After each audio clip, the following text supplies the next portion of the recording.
Congresswoman Debbie Lesko. She represents Arizona's 8th Congressional District and a lot of common sense as well. Welcome back to the show, Congresswoman Lesko. How are you? I'm doing great, Seth. How are you doing? I'm doing just fine. Thank you. I wanted to take a look back with you a little bit over the past several months of the work that you and our caucus has been doing. But before I do that, your committee, you're on the Energy and Commerce Committee, your committee just passed out a great piece of legislation, the Choice in Automobile Retail Sales Act, handily called the CARS Act, H.R. 4468. Tell us about this. It goes to the, I think because your committee passed it out, then it goes to the full House. But tell us about this. Yeah, well, the Democrats in the Biden administration have gone absolutely crazy. And so the Biden administration, through the EPA, is implementing a proposed tailpipe emissions rule that would require... Oops, did we lose you? That may have hit mute there. Debbie, can you hear us? Sounds like a pushing back. Debbie, I'm sorry, you cut out. You cut out just a second. So the Democrat, if you can take it from the White House was proposing a rule, or the Democrats were proposing a tailpipe emissions rule. Yes. The Biden administration has gone crazy, and so the EPA under the Biden administration is proposing a tailpipe emissions rule that would effectively require 2/3 of all cars sold in America to be all electric by 2032. Right. That's 2/3 of all cars in America.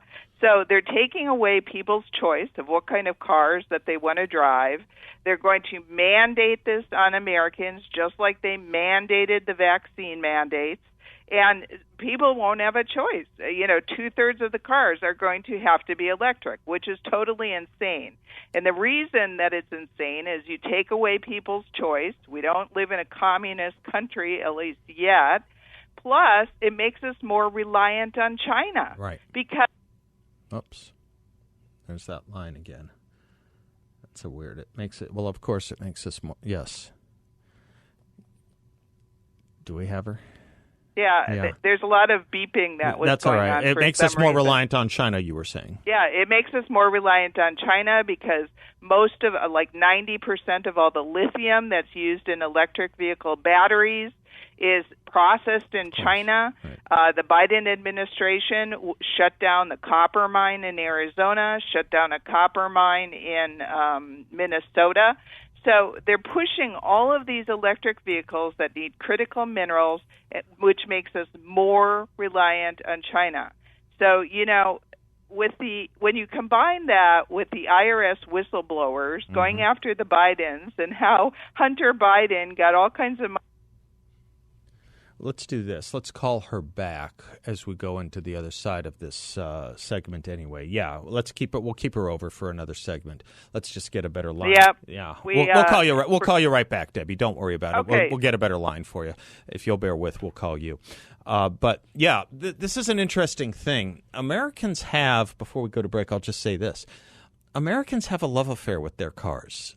The car looms large. The American automobile looms large in the American dream and the American imagination. It's not too much to say that the fascination with our cars is such an American thing. It's Detroit during World War II is known. That was what, when we speak of the arsenal of democracy, that's what Detroit was. It was our arsenal of democracy. And, we have, been a very obviously, shall I say, innovative nation when it comes to the safety of cars and the regulations of them. But to take away the choice of Americans and the kinds of cars they want to buy, especially when you're making these options so darned expensive, it's not something that's going to sit well. It's just not going to sit well with vast parts of this country, at least the vast parts of this country who still have, the notion of a great, independent, sovereign America. The car is our sovereignty. The car is our independence. The car is our innovation. The car is our dream. And this kind of regulation like this, there's just something, dare I say, very un-American about it. We'll be right back. We'll have Debbie Lesko join us on a slightly better line or maybe a much better line when we call her right back. Don't go away.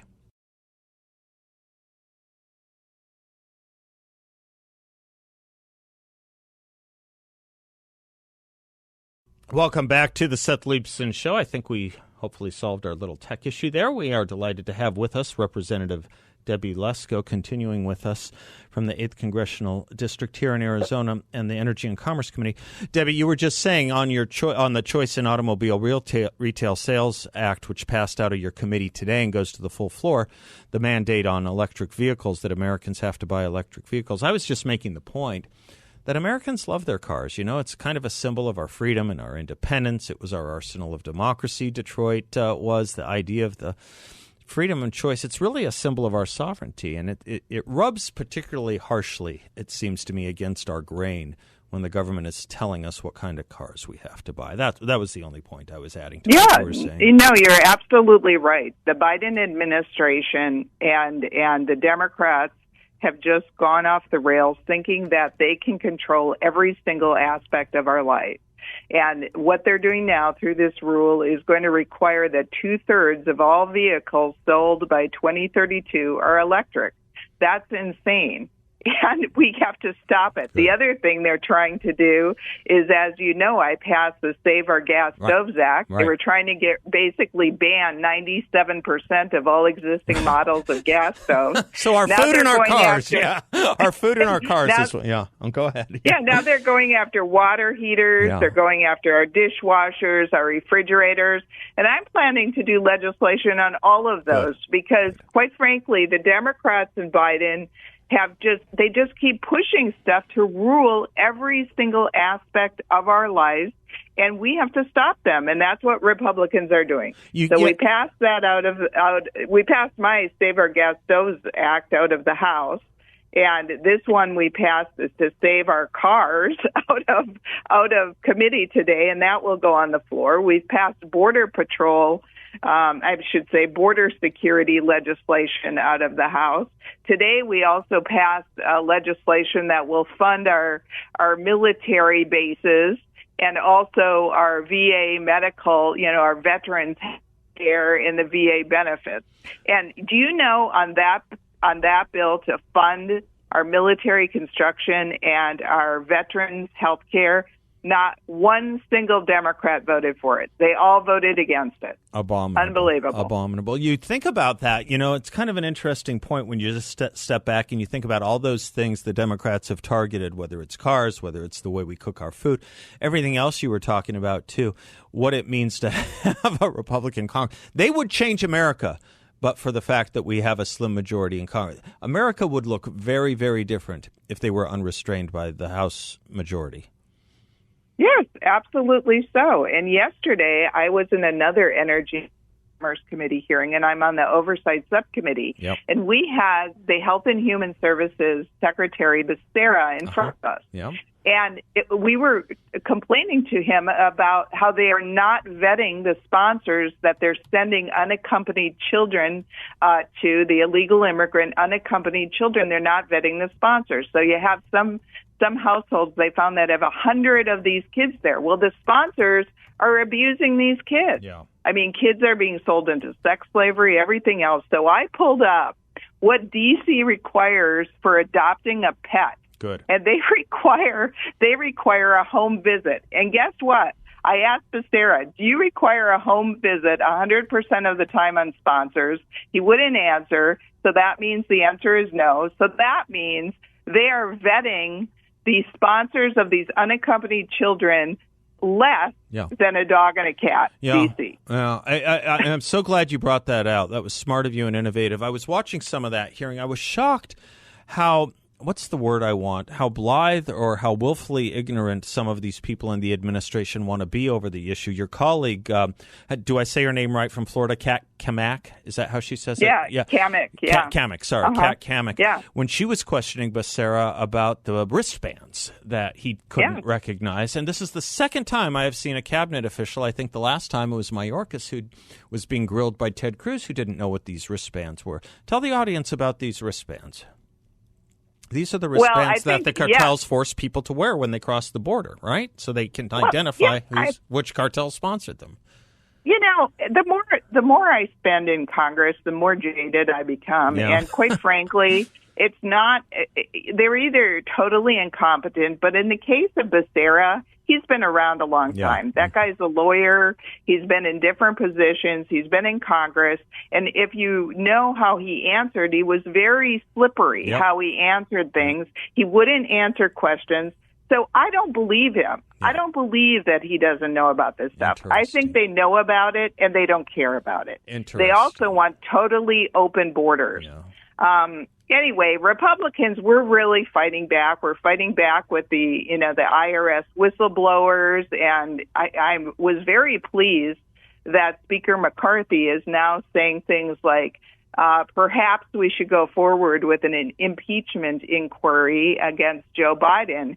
And we've talked to a lawyer, a constitutional lawyer that I heard from, and said, really, Congress has an obligation to check into this, and that is the best way to get more data and more information is to proceed with an impeachment inquiry on Joe Biden. And I think it's time to do it. I think it is, too, and it would help solidify several of the different threads, several of the strands, of course, around all of these things that involve the scandals and the Biden family. And I just kind of think about, if there were no Republican Congress, not only would America change before our very eyes, and with great rapidity, as we were talking about some of the legislation you were behind and some of the policies and administrative policies you guys and gals have been stopping, but also some of the scandal stuff as well. There would be no interest in talking about it whatsoever.